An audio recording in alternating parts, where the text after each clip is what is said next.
On Anzac Day this year, just past midnight, I was at gate 17 at Perth Airport, waiting for my flight to Melbourne.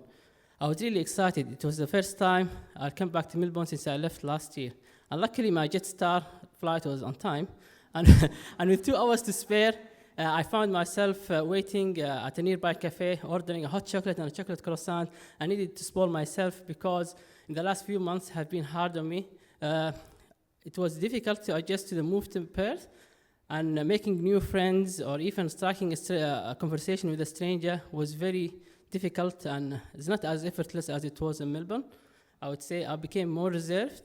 And as I was about to take the first bite of my delicious chocolate croissant, I look across the cafe and I see a young lady crying, tears streaming down her eyes, her head buried between her arms. Other travelers were busy around her, oblivious to her pain. And as an empath, I thought, what can I do to help this young lady and give her some kind of solace? So I decided, I'm a writer. I always carry with me a pen and a notebook. So I decided to write her a message of encouragement. So I wrote this message: Dear sad stranger, I don't know. Dear sad stranger, I don't know what's weighing heavy on your heart, but I would like you to know that you're not alone, and remember that darkness is temporary and the sun will shine again.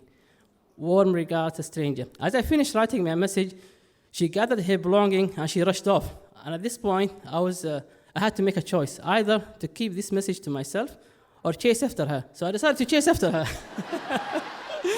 But also, I was careful not to look like a creep chasing a young lady at the airport. That wasn't a good look. But she was really fast. So I had to chase her like I was competing in the Olympics. You know how they walk in the Olympics? And I kept gently yelling, excuse me, until she stopped and she looked back with teary eyes and she said, yes. I said, this is for you. She looked confused and a bit baffled, and I said, I just noticed that you look sad, and I just wanted to let you know that everything will be all right. And I just left, never expecting anything else. I came back to finish my hot chocolate. It wasn't as hot as before. And I finished my chocolate croissant, and I was surprised. A few moments later, she came back and sat on the same table, clutching the note, and she's reading my note, and she's still crying. I said, oh my God, what have I done? And all of a sudden, she looked up, and our eyes met. Again, I had a choice to make. She smiled, and I smiled back. Should I just leave it at that, or should I go over and talk to this lady? And I decided to go over and talk to the lady. And I said, can I get you something to drink? She accepted my offer. I brought her a drink. And I said, can I join you? She said, yes, come on, you can join me.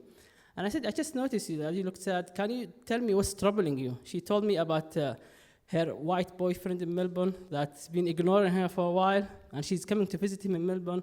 So she didn't know if she was doing the right thing. Also, she was missing her dad, her dad is Aboriginal, and her mom is white. So her dad died when she was 9 years old, and she misses him, and she wishes if he was there to give her some guidance.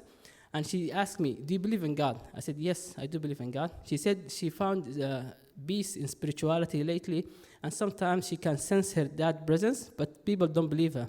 I said, who knows? Maybe your dad is watching over you right now. And I lost my grandma recently, and I believe that our beloved one watch over us when we need to. So then we discussed some of her Aboriginal heritage. She's from the Wajakununo people, and she taught me some of the words of her language, like Kaya Wanju, which means hi, how are you? Yunga, which means kangaroo, or Kubari, magpie. And I taught her how to write her name in Arabic, which was really cool. So after that, her phone started buzzing. Bzz, bzz.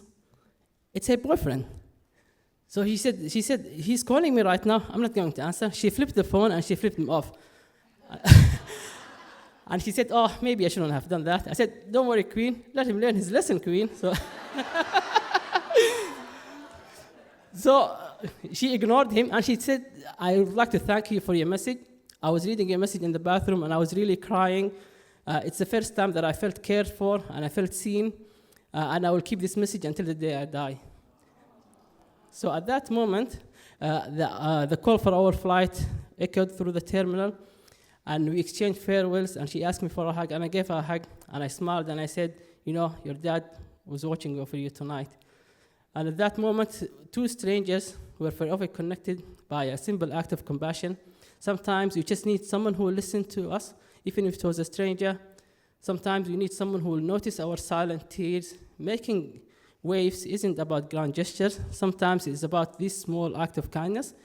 Each one of us is capable of making that change. So ask yourself what kind of small change or small wave you will make today. Also, coming to here, you feel like that I impacted her life, right? But also she impacted mine as well. And she changed my mind about WA. Now WA is not so as bad as I thought. And I'm actually starting to be a little bit more open, more confident. Made some new friends in WA. Also, I've become more able to go. I retain my ability to talk to strangers again. Even today, I've talked to 2 strangers. I made 2 new friends. And one of them I met through when I was coming here through tram 16.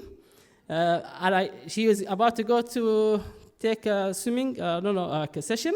She said, okay, I'll come to the Moth tonight. And she's here sitting in front of me. And I would like to thank her to trust a stranger to come to the Moth. Moth is not so bad. It's a place where you can even meet your potential partner, who knows, in the future. It could be me, it could be someone in the audience. You have your pick, you know.